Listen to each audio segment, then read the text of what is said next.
So here's the thing about Pharisees. Because the Bible is our primary reference point for Pharisees, we think of it as a synonym for pompous jerk, mostly because of stories like this.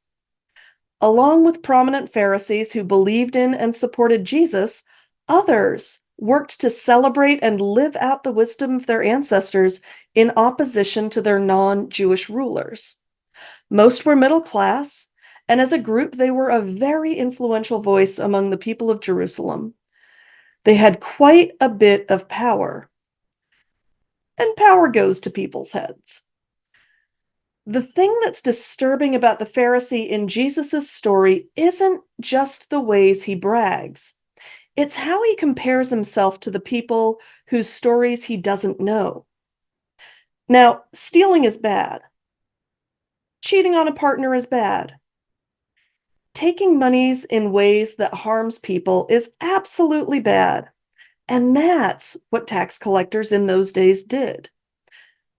The reality is, the people who heard this story in Jesus' time would have been inclined to see a Pharisee as a good person who was in their corner. A tax collector who worked for Rome and took more money than they needed so that they could keep it, yeah, they would not have seen him as the good guy in the story. But it's interesting.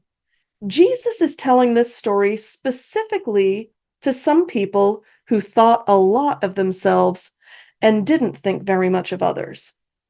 And context matters a lot in the stories Jesus tells. And the context helps a lot in figuring out how we fit into the story. One of the best things about camp is that the campers get to be their authentic selves. But sometimes they're still figuring out who that is. And sometimes, so are we. And sometimes we figure out who we are by comparing ourselves to others.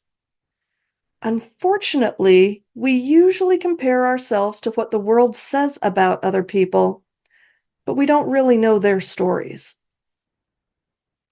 The Pharisees' lack of compassion for others really tarnished the legitimately good things he was doing. But the opposite can be true. Thinking less of ourselves than of people whose stories we don't know can cause us an awful lot of unnecessary pain. There's an important piece of this story that often gets overlooked. Jesus' audience shaped the way he told his story.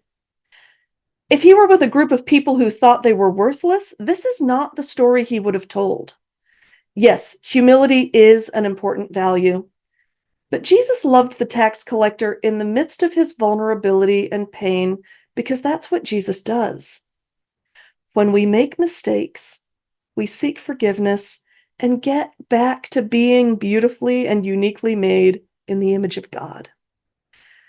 During this week at camp, let's help the campers explore the balance between righteousness and humility, knowing they are beautiful and lovable, even while we are all still learning and growing. Let's help them love themselves, extend compassion to each other, and learn each other's stories so they and we can experience the divine in each other and in ourselves.